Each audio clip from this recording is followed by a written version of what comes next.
And this is our first live stream at night. And the purpose for the live streams at night are for us to actually dive deep, no holds bars, and we're really going to go deep on, how these people are basically not explaining the situations to homeowners. And it's very obviously disturbing of what's going on.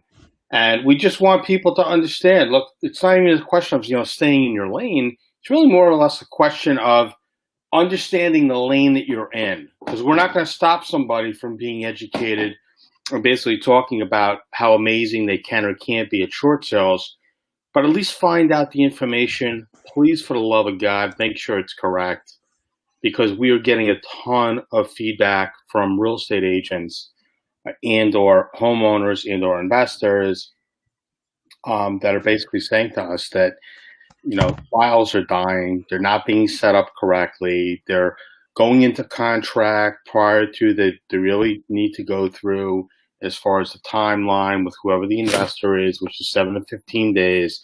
So really the purpose of tonight is to really dive deep. Basically, we have a situation where, there's a homeowner who's in sheer panic. They're wondering really what can they do? What should they do to help themselves? And right off the bat, I'm going to walk away from the house. I don't care. Maybe they'll do a deed in lieu, not do a deed in lieu. Guys, we're dealing with people on a national level, and it's frightening to hear that real estate agents are saying we can do a deed in lieu. We're gonna guarantee you 15,000.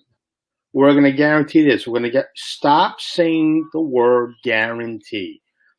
We understand you want to get a listing, but saying a guarantee and you can't follow up with that, and sure as shit, you tell somebody to not make a mortgage payment. I am truly blown away that people are actually doing this. Why would somebody say to somebody to stop making a mortgage payment? Leah, why don't we talk about when somebody misrepresentation as far as telling somebody, okay, don't make your mortgage payment. What type of barrier what kind of trouble can somebody actually get into from telling somebody to stop making their mortgage payment? It's a violation. You can't tell a mortgager to purposely stop paying their mortgage payments in order to qualify for a loss amount option, because you're putting them in borrower's harm. You're putting them in harm's way. Should an investor or servicer find out that you, as an attorney or a licensed real estate agent or a licensed negotiator, head counselor, what have you, if they find out that you're doing this, you can be subject to those fines and brought forth in a suit and have to pay damages in the amount of the mortgage in its entirety and then some. So I don't do it. We have somebody who was told, stop paying your mortgage. I'm going to guarantee you X amount of money. The property was listed grossly over what the actual value of the property was. And I can tell you this flat out because the bank actually came in with a much lower number than the actual dollar amount, to the tune of about $130,000 difference when they did a price drop. Now, if the property was listed for 6 months, they brought a buyer in, and the listing agent was the one that said, hey, we should list it at X. And then after 6 months, there was nothing, brought somebody in, made it, I think, $140,000 lower payment. I said, well, hold on a second. Why are you dropping it that fast? You're the person who came out and said the property is worth X amount of money. So obviously we run into situations like that.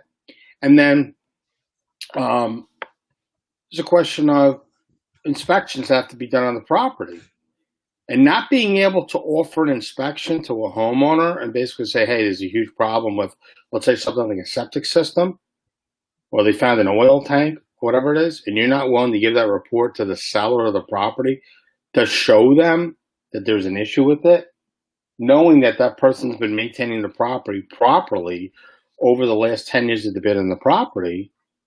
This person didn't even have to go late on their mortgage, but they were instructed to go late by the real estate agent. and we were brought in because things were not done right, and the value came in severely lower than what the actual listing was, but higher than what the actual offer was. So it's like a game. So guys, you got to be careful. This is not 2008 anymore. You know, they're looking at things a little bit more closely than they did before. Now, granted, Leah, it is a pain in the ass right now because of the skeleton crews that they have at the banks. Whereas if they had 30 people on the floor, now they might only have 9 people on the floor. So it is taking a smidge longer with that. But we're closing deals. We have deals lined up for closing, but the main issue is that we're having is that they have county issues and running the title, getting the final rundowns, finding out about the judgments. The attorneys aren't in the office; they have to reference files. Not every attorney is online. Not every attorney works. I mean, geez, some of these attorneys have Google Doc sheets that they run off of. And that's it. Like some attorneys actually don't have real systems. So it's harder to work with somebody that is not, hip in the game and has the information that we need readily available. So that's a pain in the ass too. What are the banks? What's the buzz on the street with talking to the banks and obviously the issues with COVID-19?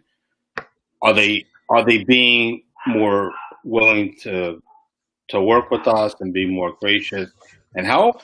Or they're like, listen, get it done and we're closing it? Some banks are like, let's push this through, go, we need to get this done. And they're flying through it a lot quicker than normal.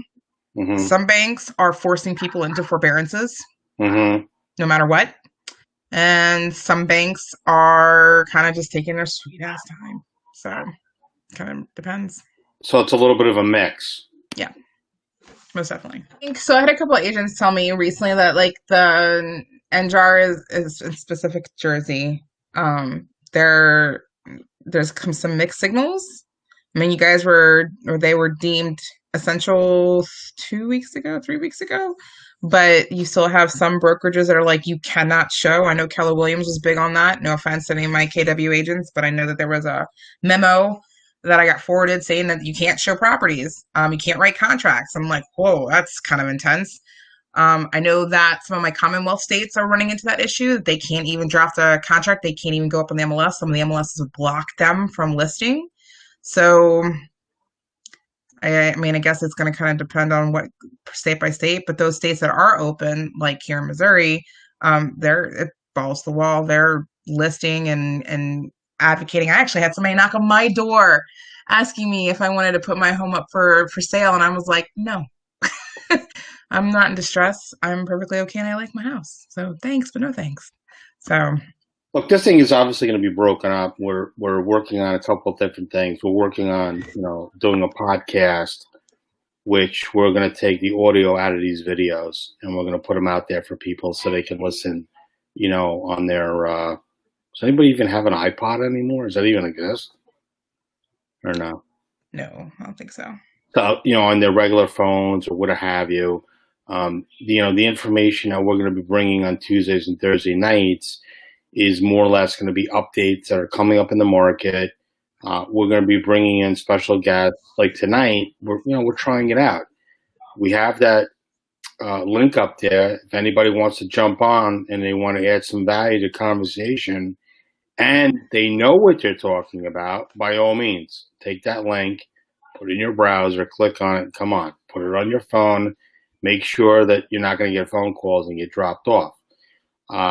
This is all about the nighttime calls on Tuesdays and Thursdays, which are going to be going forward. Yes, I know tonight is Friday. Because we want to be able for people to understand that there's a place where they can go Tuesdays and Thursday nights and say, hey, you know what, on Monday, I heard X, Y, and Z. All right, cool, I can catch it Tuesday. Wednesday, I could be like, oh my God, you know what? Oh, no worries. I could ask Lee and Matt on Thursday. Friday, you gotta wait till Tuesday. Or you can private message us.